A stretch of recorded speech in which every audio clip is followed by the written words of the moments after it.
Hi, and welcome to the Vocal Fries podcast, the podcast about linguistic discrimination. I'm Megan Figueroa. And I'm Carrie Gillen. Carrie, a lot of things have been happening on Latine Twitter that I have to share with you. At the Grammys, when Bad Bunny was performing, the closed captioning described it in brackets as non-English. That's it? Just non-English? Singing in non-English, I believe, were the exact words. Wow. Yeah. And so, and this is just terrible, okay? Because I'm thinking with closed captioning and Grammys, like with the other people that are singing, I feel like perhaps they prepare in advance for these things too. Like they may have lyrics available to them, or do you know if like... Closed captioning generally, no. I don't know in the case of this, though, like... Right. Like a live...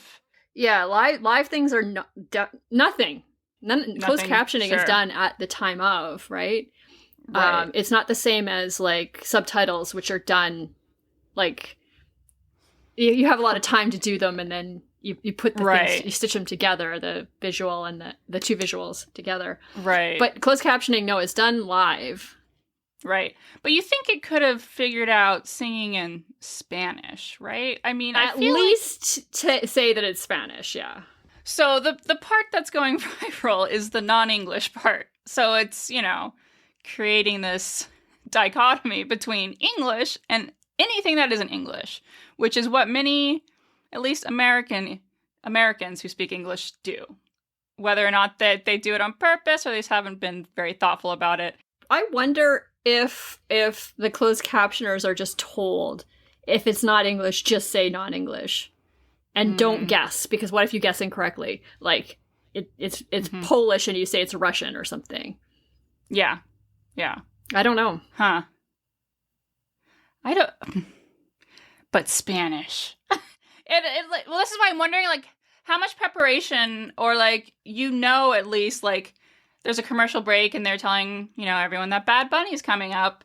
I feel like you would know you could say Spanish, singing in Spanish or something. It seems very, like, okay, what's the second most likely language to be in this context? Spanish. Right. Maybe you're not 100% sure and you think maybe it's Portuguese, but it seems unlikely. It seems very likely that you would think this is Spanish and you'd be correct. But... yeah. I don't know. I really don't know, like, what they're told, right? Like, they might have been told you cannot list the language just in case. Yeah, absolutely. I mean, I have so many questions about, this is not me being upset or questioning the intent of, like, even the individual people that are doing the captioning system. It's the system where it's like, this is the best we've got for, relaying this message. Clearly, there could be some improvements made. At the very least, trying to figure out what language is likely to be given the situation. Like, they knew it was going to be Bad Bunny. Yeah. What language is it going to be? Probably Spanish or English. Nothing else, probably, right? So I just sent you a link to the latest SNL, or the weekend of the Grammys. SNL, that was the weekend of the Grammys, was Pedro Pascal, and he's a Spanish speaker, and he speaks English too, of course. In this SNL skit, Pedro is playing a protective Latina mom, and there's this a lot of translanguaging happening, this code switching, if you want to call it, the Spanglish, but pay attention to the captioning. Okay. So did you see, we can pause here, did you see how it does the, in brackets, speaking non-English again, but it managed to get mama, por favor. So they wrote out por favor, and then as the mom and the son were talking, the Spanish was just then completely ignored, and speaking non-Spanish wasn't used while they had some parts of English. So they would put, like, caption out the parts in English without even saying speaking non-English in between. Is this one done by AI? I guess, because it's captioning done by YouTube. Yeah, so it just can't keep up. That's why. That's why when it was going back and forth between Spanish and English within a sentence, That's why we just can't keep up. But this AI also does the speaking non-English thing, Mm-hmm. which is interesting. Well, I mean, that makes more sense, right? Like, an AI is going to know even less than a human would, right? Right. But it is interesting that it did pick up a few Spanish things. Like, so it's been taught por favor, it's been taught mama. I mean, mama's in English too, actually, so. Yeah. But it's been taught por right. favor. Because we, English speakers use por favor sometimes too. It's true. Especially if you're in a certain part of the country. In the U.S., if you're in the U.S. I just kind of feel like it's a Wait, thing. is por favor more It's widespread? pretty widespread. Really? Okay. It's like one of those things that I feel like every English speaker knows. Like, there's like a handful of French things that every English speaker knows, and a handful of Spanish things every English speaker knows, or almost every English speaker knows. So. Yeah. I do know bonjour. Right. And do. Okay, so by the time the Grammys were showing in the West Coast, though, the non-English, speaking non-English was replaced with an actual Spanish translation. Oh, okay. So I thought that was also interesting. That's interesting. How'd they do that? Oh, no. Okay, so CBS adds Spanish closed captioning to replays of Bad Bunny's Grammys performance after Backlash. Okay. Yeah. So that, during the initial live broadcast, the captions only said speaking non-English and singing in non-English. And when he went up to accept on a Grammy, his acceptance speech was partially in Spanish, and once again, the captions only said speaking non-English. And so that, too, it comes up again later in the broadcast.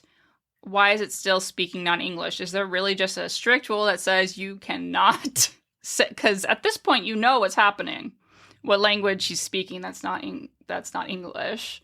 Turns out it is generally standard practice for live closed captioning, where the captioners don't have the capability to quickly add translations. The speaking non-English is a catch-all for all languages and is built into the system. Yeah, so I was right. It's just what they do, what they've been trained to do. Yeah. Right. And then so they say that although the lyrics for both of the songs that Bad Bunny performed are readily available, they don't count for ad-libs or expletives that may or may not be bleeped while doing something live. And this is a hard job. Captioning is really hard. Oh, sure. Yeah, that's why it's like, I'm not mad at the captioners. I think the point, too, though, so this article is also bringing up the fact that, like, they should have been prepared because they knew what the Grammy schedule was. At the very least, they should have been able to say Spanish. Right. So that's what I'm thinking. Like, my thought was, when things are live, they can go all over the place. But when it's the Grammys or like any other show like that, it's pretty scheduled. And so what kind of preparation can we do?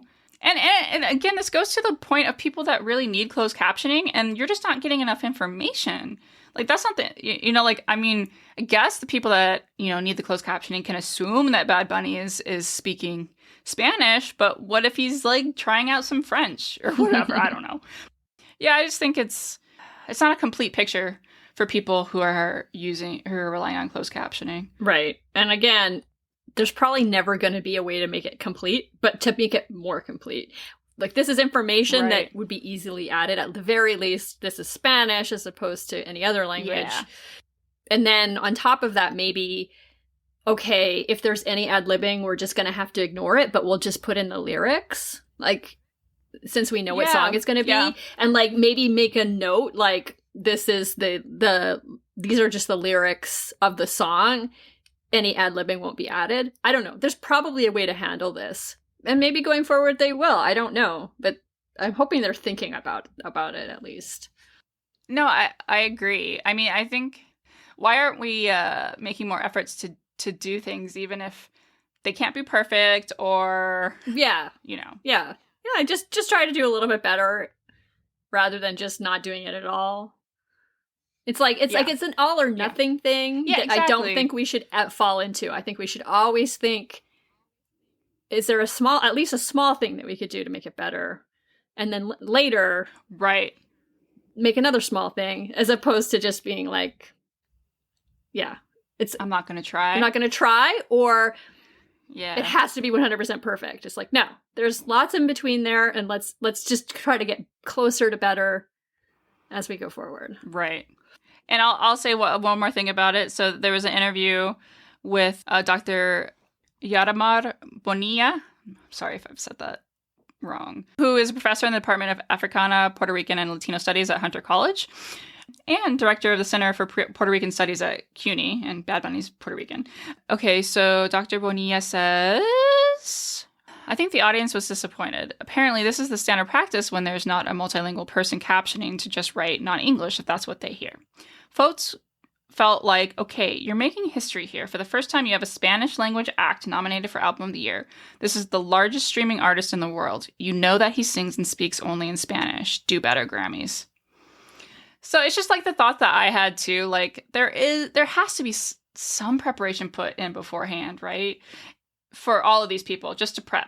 Like, you know, like this is what's going to happen tonight, you know. It's not going to be possible. It's not going to be perfect all the time because maybe people throw in words from other languages that the captioner won't know. But you did know what he was singing and what he was going to sing and that it was going to be in Spanish.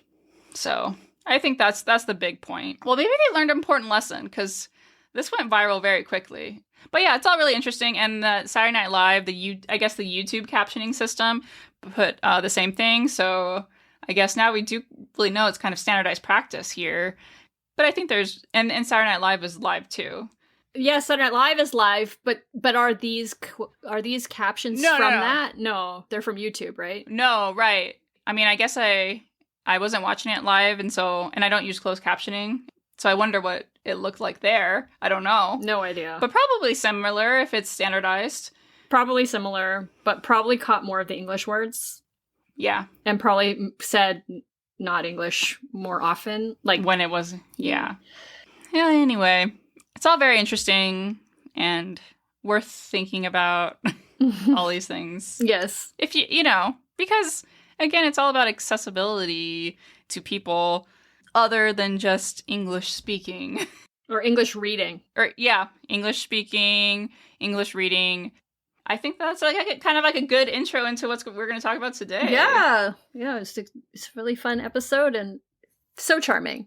So charming. Yes. Oh, before we get to the interview, we want to remind everyone that we do have a Patreon.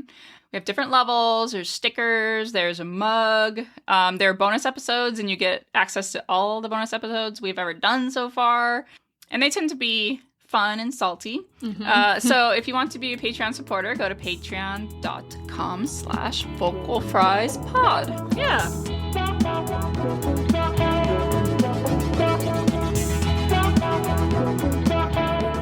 We're so excited to have Ilan Stavans, the publisher of Restless Books and a passionate lover of dictionaries with a collection of over 300 now housed in his personal collection at the University of Pennsylvania. Wow, that's awesome. He has published an assortment of books about language, including Spanglish, The Making of a New American Language, Dictionary Days, A Defining Passion, Resurrecting Hebrew, and How Yiddish Changed America and How America Changed Yiddish. He serves as a consultant to the Oxford English Dictionary and lives in Amherst, Massachusetts. Thank you so much for being here. Yeah, welcome. It's a pleasure. I'm so excited. I already mentioned this to you, but I've had you on my shelves forever. It didn't say in the intro, but you're also, I'm going to hold this up for Carrie. You are the editor of the Norton Anthology of Latino Literature, which is one of my favorite tomes. Oh, great. You have a new edited volume out, The People's Tongue, Americans and the English Language. We want to talk to you about that today. And we want to ask, first of all, why did you decide to compile this, and why now? Well, thank you again for having me on your podcast. I'm thrilled. I decided to put together The People's Tongue for a variety of reasons. The first one is that as a publisher of Restless Books, we've been bringing out volumes devoted to immigration, to contemporary literature in translation for a decade. And this is the book that is marking the 10th anniversary celebration of Restless. So I'm thrilled to be bringing it to people and to kind of as a party cake to celebrate it with everybody as a statement of the effort that the incredible staff, the translators, the editors, the distributors have have invested into this wonderful project, Restless Books, that is based in Brooklyn. And the second is because I have I have been an immigrant in this country for over 35 years. I am very grateful to this country in spite of all its imperfections and its challenges. And I wanted to give back to it a, a statement that reflects how the language I speak right now with you, the language that I have adopted and adapted from the environment, I feel it's mine, but I feel it's in constant change. And this anthology seeks to reflect, to map out how the English language has changed for over 450 years from before the independence in 1776 to the present. Voices from all backgrounds, indigenous and immigrant and young and old, teachers and politicians and activists and translators and lexicographers. And I wanted to create a kind of symphony of voices that would explain and express the degree to which this incredible language that we have is in constant change and nothing is ever static in it. Yes, absolutely. It's true. So you call English the people's tongue. What do you mean by that? I call it the people's tongue because when compared to many other languages, say Spanish, which is one of the languages that I was born into, or French, or Italian, or Hebrew, or German, all of which have an academy, like the Académie Française or the Real Academia Española de la Lengua, that supposedly safeguards the language, protects it. It's the authority that legislates on what is accepted and what is rejected in those languages. In English, we don't have an academy. We don't have anybody telling us what words to use or what words not to use. Of course, we have teachers and we have parents and we have dictionaries, but the language is ours. It's the people's tongue. We can choose to change the meaning of a word, like the word bad. When I first arrived to this country, the word bad in 1985 meant bad.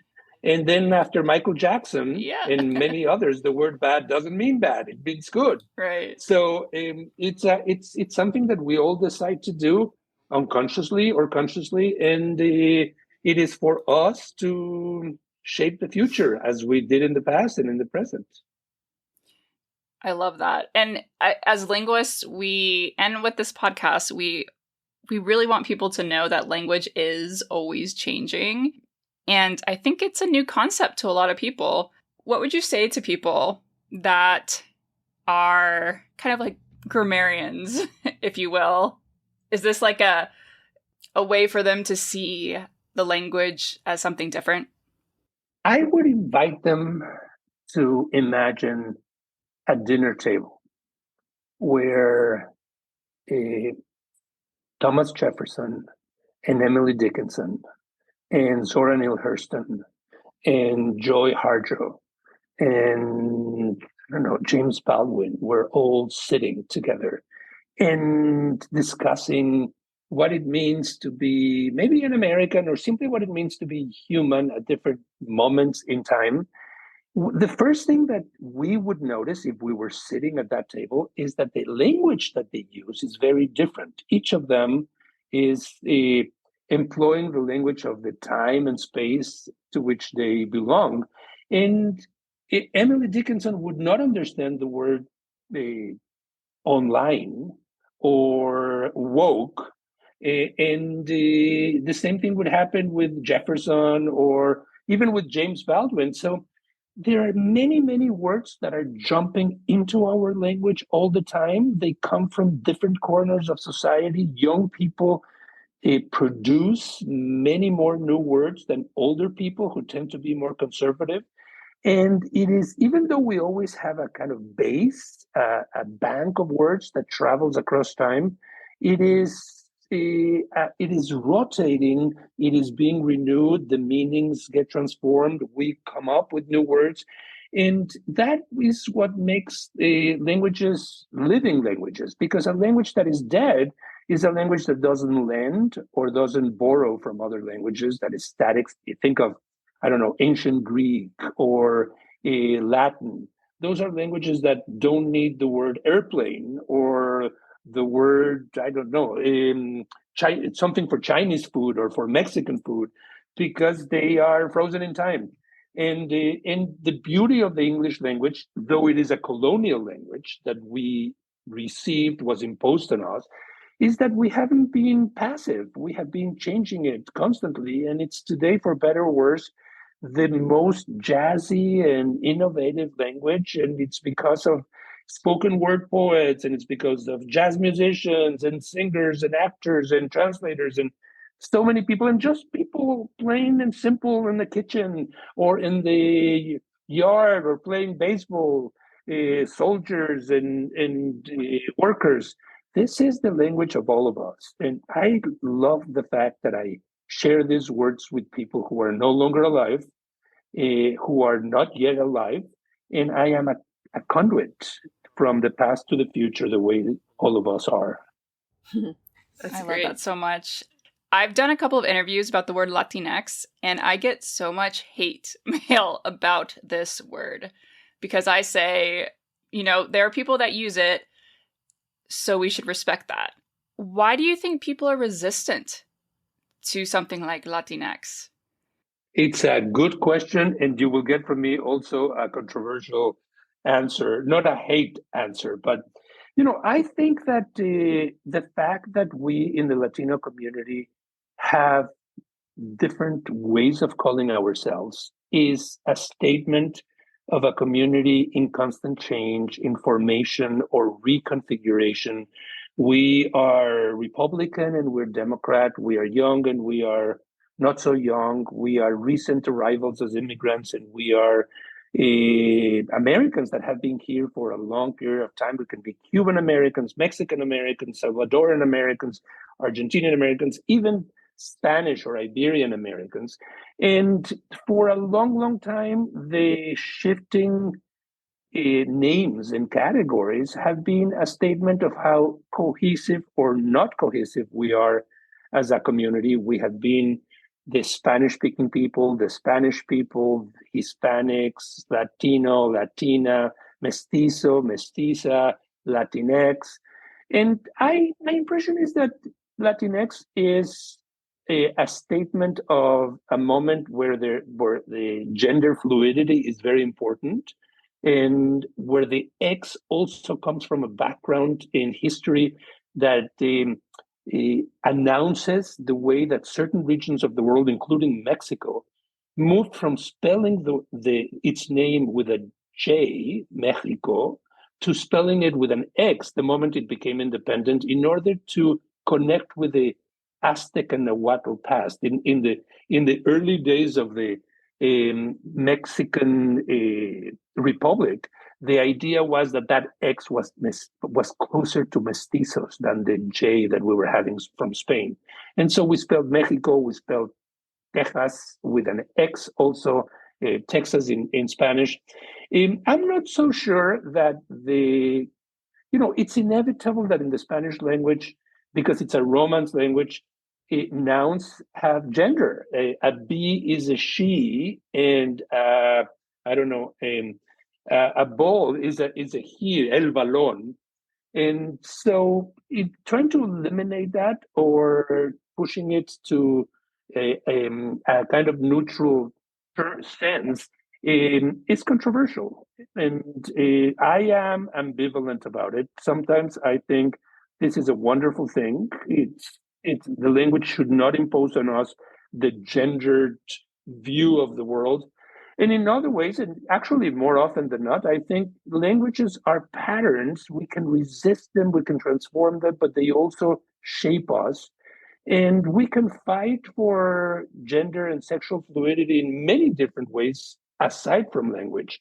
I, on the one hand, respect the way languages are structured, but I also love contamination, pollution in I language. love it. So Yeah. I kind of go back and forth. Yeah, I totally get that ambivalence. I feel the same way, but I'm also not part of the community, so it's like not really for me to say either way. Well, it is. I mean, everybody who uses the word should have something to say, not only the community. But I get your point. Yeah. So, how did you pick each of the pieces in this book? This was the product of a real nutritive dialogue with students. I taught a class called The Making of Dictionaries, where I posed this question to the students. Do we really need dictionaries? Can we live in a world without anybody compiling words in between two covers and telling us these are the words that are accepted and they're because the moment you publish a dictionary, if you publish it in print, it is immediately useless. There are so many new words that are already being employed outside that did not enter that dictionary. So we did a deep dive into the history of the many dictionaries in the English language, and in particular into American dictionaries, in how did the early founding fathers and figures like Noah Webster try to distinguish the language that Americans were speaking in the colonies vis-a-vis the ones in, the motherland.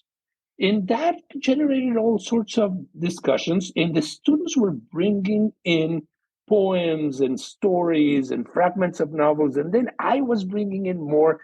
And I realized that the question had pushed us to reimagine the sequence of a tradition, who says what, how.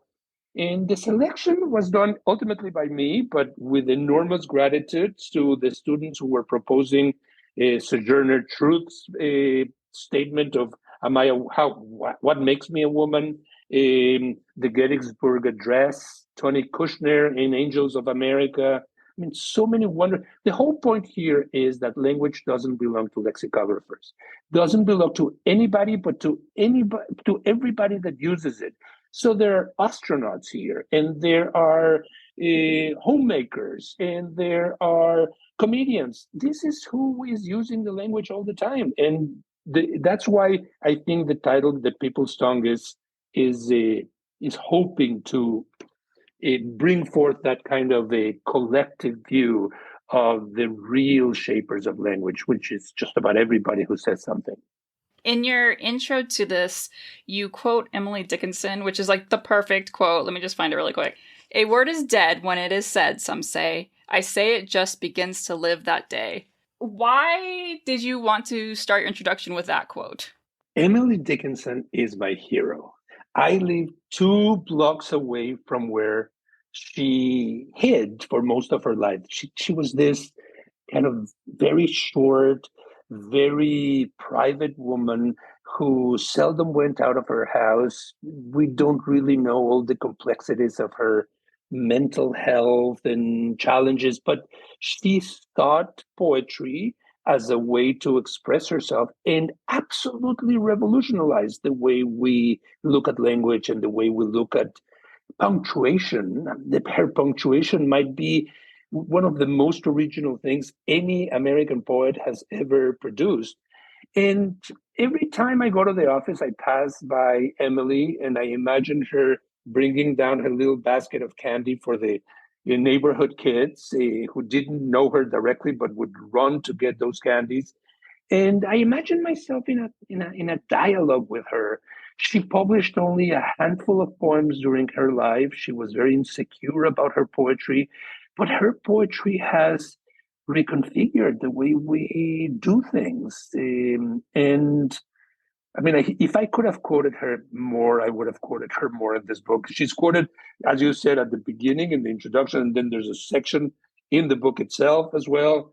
I mean, I don't tire of just going back to Emily Dickinson's poems. They are just superb. Do you watch the TV show Dickinson?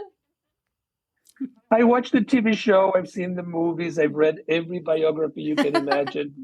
None of them really captures, but they are kind of approximations.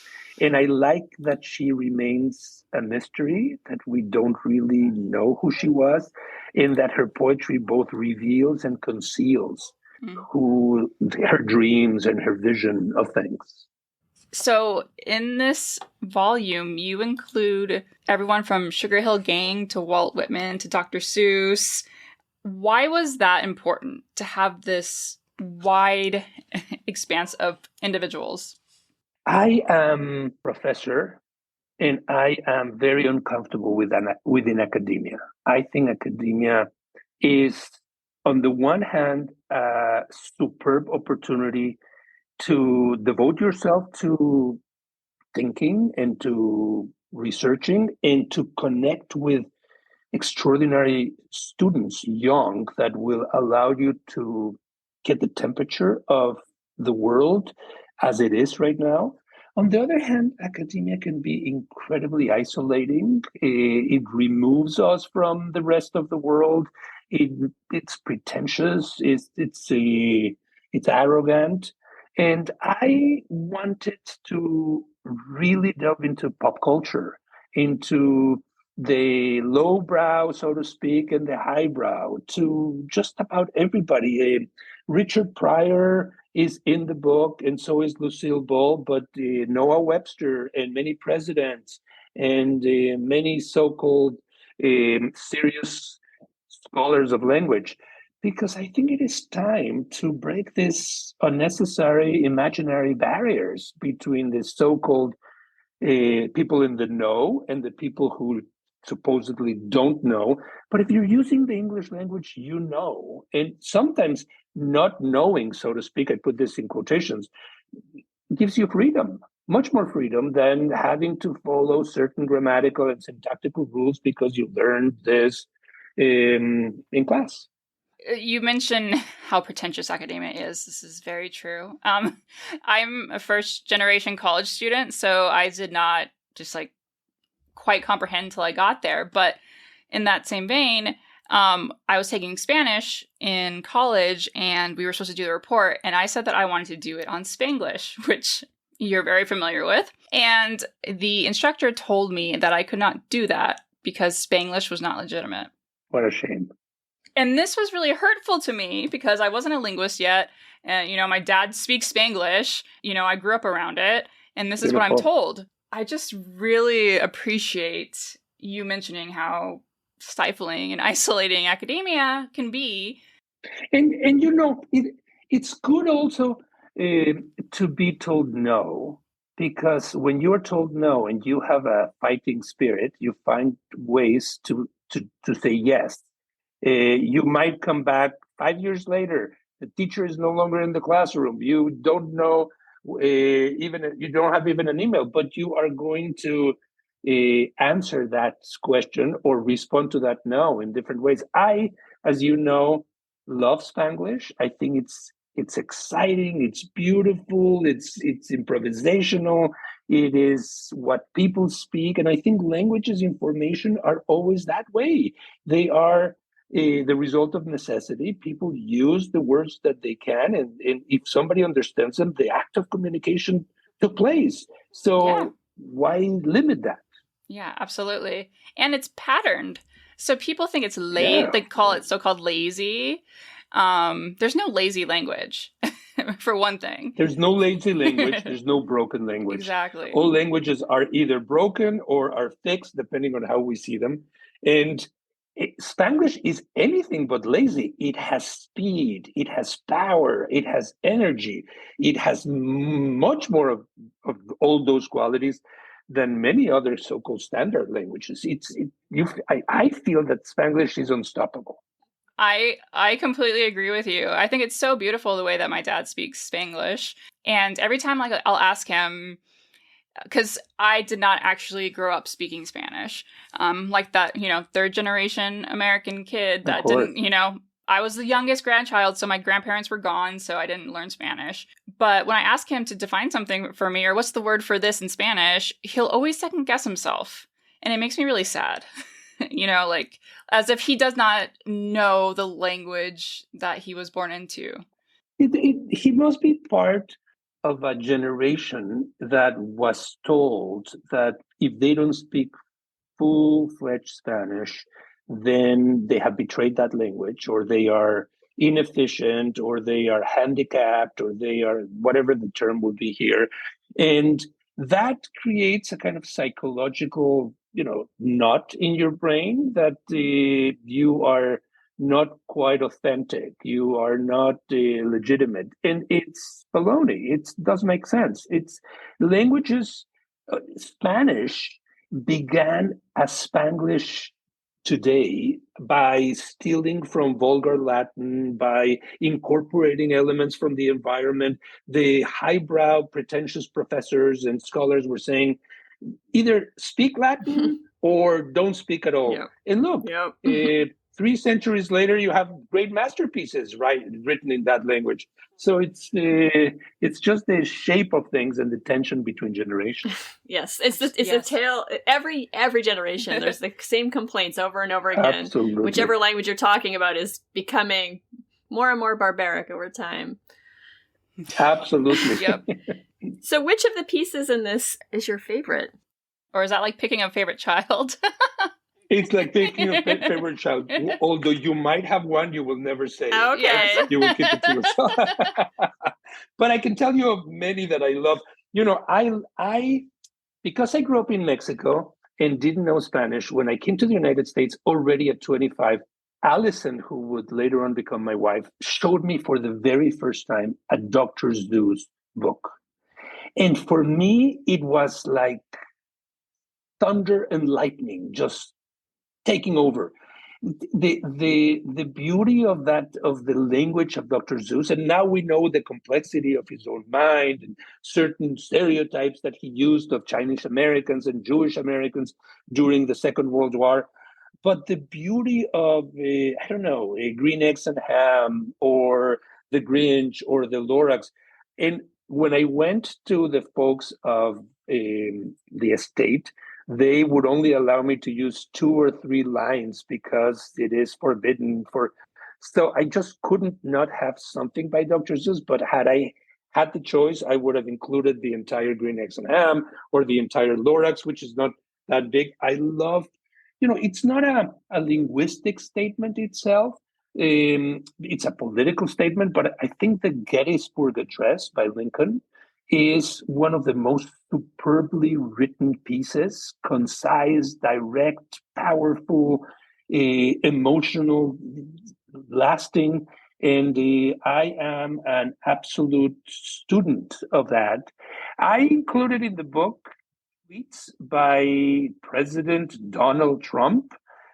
Probably that is the one thing he has written himself. Everything else has been written by others, and then he claims that he wrote those books or those speeches. And, they are nasty, they are ugly, they are repetitive, but they are part of the language too. And he really pushed people in many ways through those. So I think social media is an essential channel for language, and either those in power or those without power. But we all meet on our tweets and our Instagrams and reinvent the language. Yeah, the Trump one, I just had to laugh. So just so people know, it's all of the insults directed at CNN in his tweets and nothing else. All of them, all of without exception. All of them. All of them. It's incredible. It's an ugly exercise in reading. Yes. I mean, I didn't want to. I thought I have to subject the reader to read again fake news in capital, fake news with exclamation marks, fake news. But this is a guy who is hammering us with a single message. And, I have to also confess a little story here. After I put together the book, I started asking for permissions, and there were 3 or 4 very prominent writers whose names I'd rather not mention, who said, "I'm sorry, I am not participating in a book with Donald Trump." And I had to make a case. I, who disliked Trump thoroughly, I had to make a case that, for better or worse, he's using the language the way we're using it too. And we need to get the whole panoply of possibilities here. And fortunately, all of them in the end said, absolutely, it's a good choice, etc. But it was controversial at that point already. I could see that. I could see, like, if I saw his name, I would be worried. But then when you actually see Right. what the passage is, you're like, oh, okay. Yeah, and in the context of the volume, it's important. Right. Yeah. For sure, Yeah, it is. absolutely. You know, I know what you mean. Like when I saw Donald Trump, I was like, "What is this?" And then I went. I was like, "Oh, Is he a writer? I know." Because you say like he actually wrote them, and then you get there and it's like tweets. Yeah. It's so amazing. It is amazing. Yeah. Knowing that Donald Trump is in here, and even just like I'm like thinking David Foster Wallace, who I always found really pretentious and hard to read, he's Mhm. in here. Right. But like all of them are so carefully selected, and you see why they fit together. What would you say to someone who's like, who's a reader that would see a name and be like, why would this be included? I would say be patient. Look at how it relates to other things, and maybe you will come to the same realization that I do. That the language in the same words, in the same language, we can say hateful things, and we can say endearing things, and it's up to us to decide how we're going to use it. Absolutely. So you have in here Richard Henry Pratt from Kill the Indian, Save the Man, boarding schools and killing the language of these indigenous children. Absolutely. And so like that's in here, but it's not like you're saying, I endorse this. You're saying, here's what, is part of the history of English. Exactly, Megan. I mean, the history of English is the history of survival and oppression within the language. It is the silences that the language conveys that are in the background of all those indigenous languages that have struggled to remain alive. Some of them have been able to, and others haven't. It is the desire by immigrants to retain their immigration languages as they assimilate into the so-called melting pot or salad bowl or however we call it. The language that we speak, English, is a colonial language. We inherited it. We have pushed it around. It's very plastic, very elastic, and we have added many new words. We have eliminated other words, but it is also a kind of cemetery of the sounds that have perished along the way.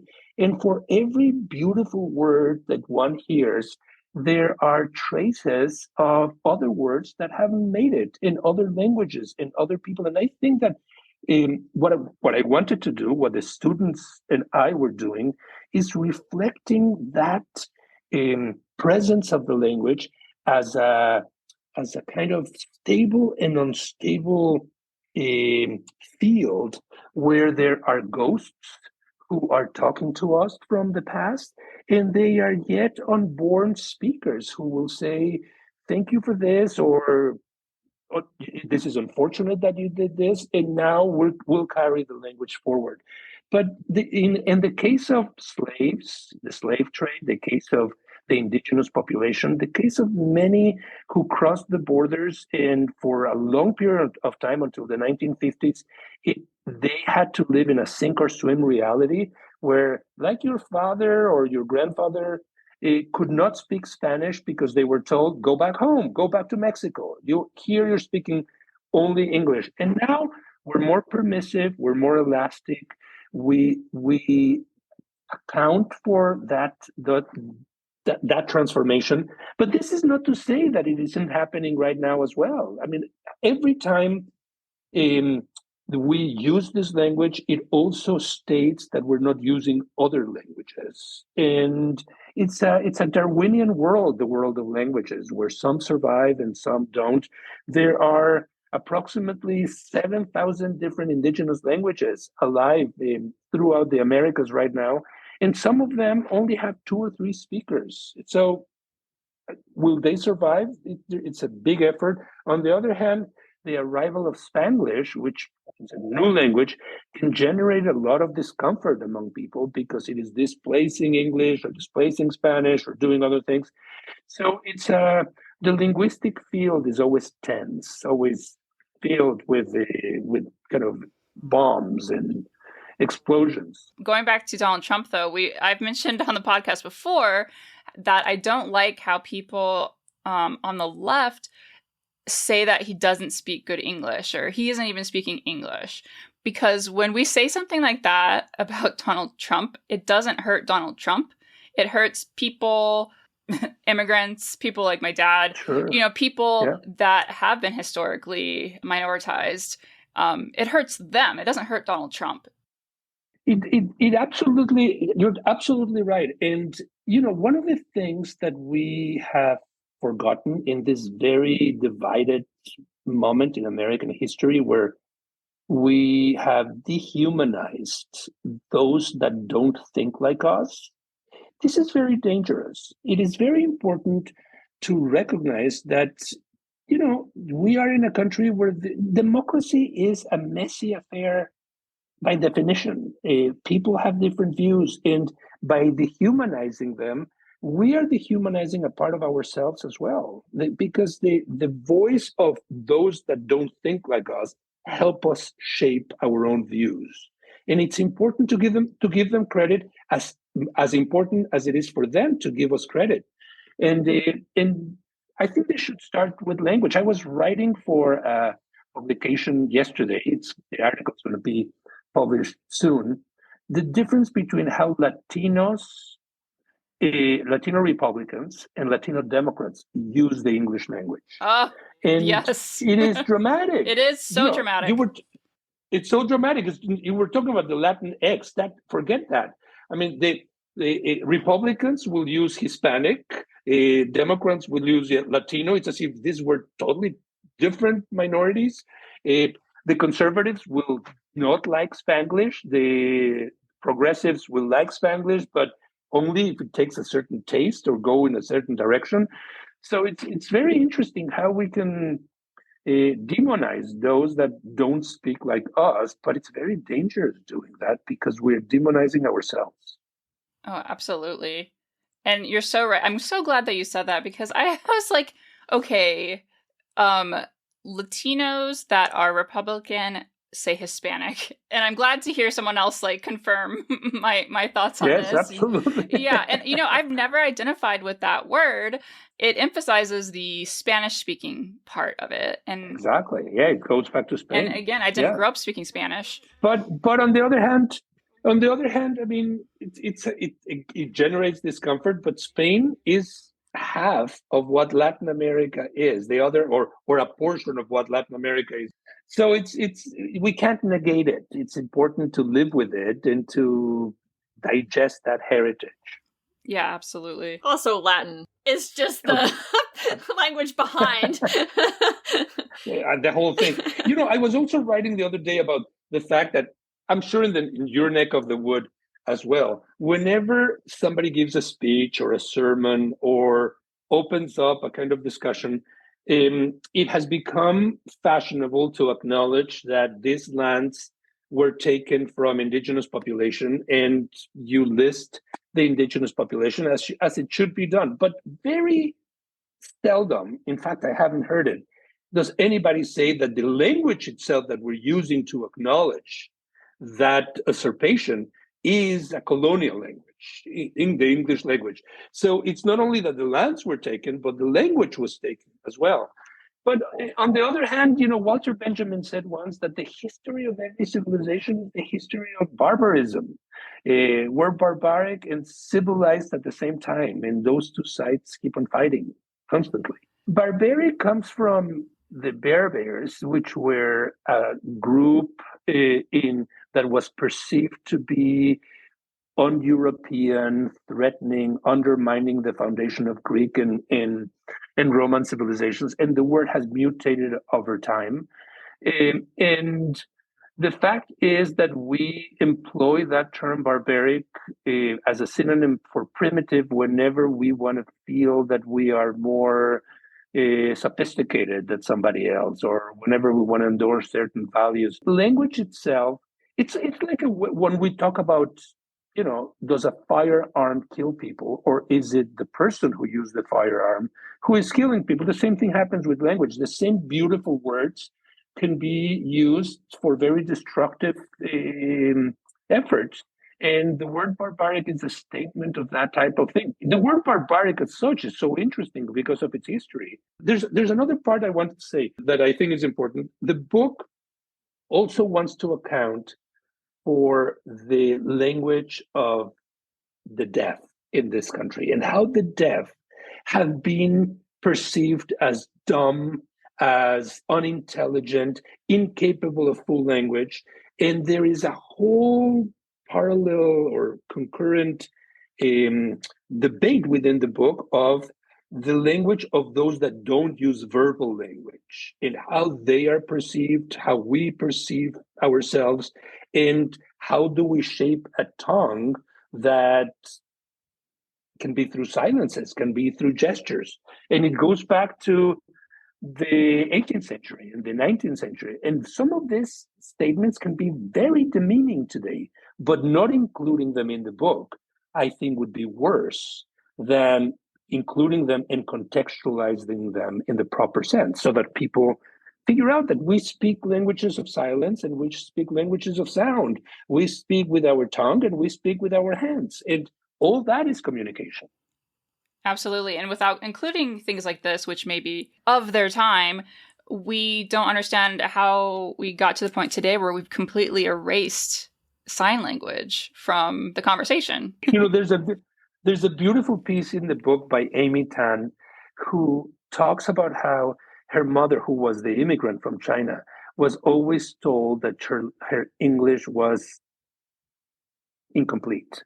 And yet, in how Amy needed to serve as a translator for the mother when she would call a doctor or a tax collector or what have you, because the mother who could express herself felt inferior by by being told all the time. And that, to Amy Tan, became a kind of stepping stone to embracing the English language, but rediscovering the Chinese of her mother, the tensions between progressive ways of embracing the English and also keeping the immigrant language with you along the way. And I think that's very important. I would say that the difference between the immigrant journey, I mean, this might be too broad and too general, but it used to be a time, as I was mentioning before, where immigrants needed to cancel their own immigrant language in order to become Americans. And now we're more open to bilingualism, multilingualism.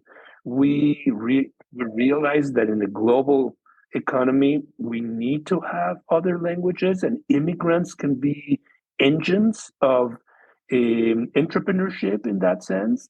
We are much more committed to teaching foreign languages on campus than we were before, and from Arabic to Chinese to Spanish. And I think that is a statement of how the country has also been changing. It's I feel very moved when a student who is a Latina like you, Megan, can recover her language, the language that wasn't spoken at home, and then feel very proud about it and pass it on to the next generation. Absolutely. That's a wonderful statement. Yeah.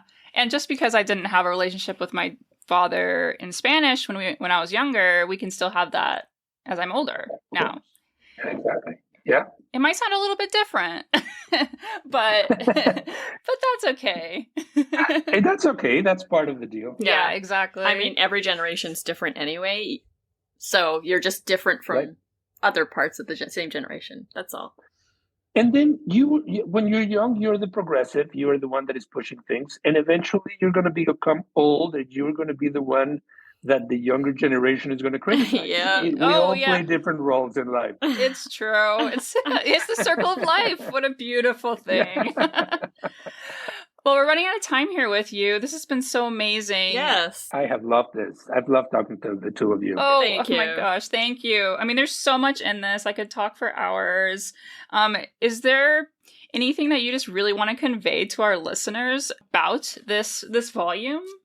I want to say two things. The first one is, as you read a volume that is an anthology, many of these things are just portals to take you to different places. So if there's a segment of a novel, maybe you would be inspired to read the whole novel or to read more of the poetry of Dunbar or Emily Dickinson, or any of the poets that is represented there.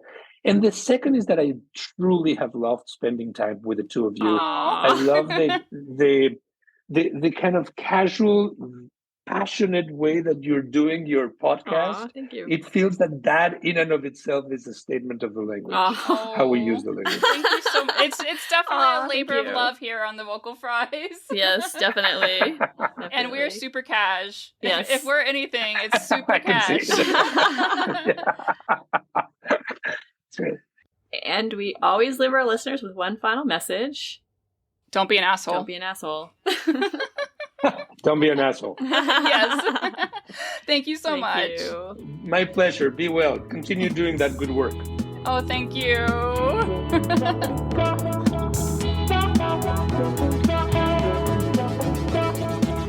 This month, we would like to thank Colin Corna for supporting us.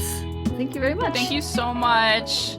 We appreciate you. We do. And just as a reminder, if anyone else wants to join, www.patreon.com/vocalfriespod.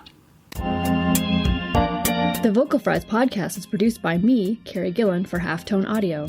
Theme music by Nick Granum.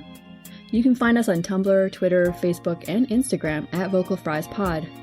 You can email us at vocalfriespod@gmail.com, and our website is vocalfriespod.com.